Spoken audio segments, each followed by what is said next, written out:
Good morning everybody. Optimal success trajectory की online classes में आपका स्वागत है।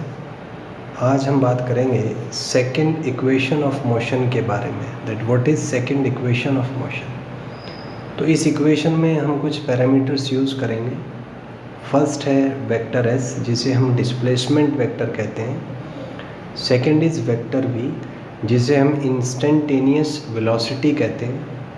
थर्ड इज़ वेक्टर है, जिसे हम इंस्टेंटेनियस एक्सेलरेशन कहते हैं। फोर्थ इज़ टी, जिसे हम टाइम कहते हैं। फिफ्थ इज़ वेक्टर यू, जिसे हम इनिशियल वेलोसिटी कहते हैं। तो इन पैरामीटर्स का जो रिलेशन है उसी को हम सेकंड इक्वेशन ऑफ मोशन कहते हैं।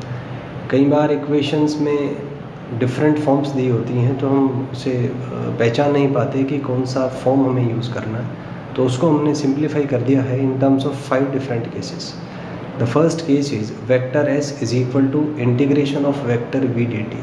This is the general vector form. जब आपको वेक्टर v जनरल फॉर्म में दिया हो तो उसमें हम यूज़ करेंगे vector s is equal to integration of v dt.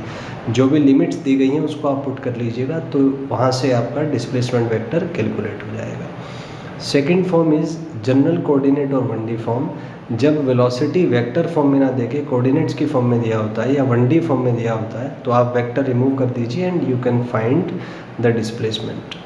Third is when acceleration is constant, the result is vector s is equal to vector u into t plus half a into t square. जहाँ पे vector s displacement है, vector u initial velocity, t is the time and a is the acceleration.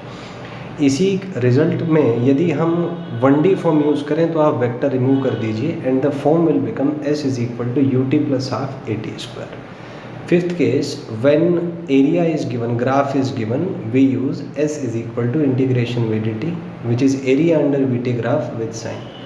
तो अगर आपको we t graph दिया हुआ है तो इसमें ऊपर का एरिया पॉजिटिव और नीचे का एरिया नेगेटिव हम यूज़ करेंगे। मान लीजिए this area is A1, this area is A2 and this area is A3। Then we have integration of VDT is equal to A1 minus A2 plus A3 and the result will reduce to S is equal to integration of VDT which is equal to A1 minus A2 plus A3. In this way you can solve your questions. Thank you and have a nice day.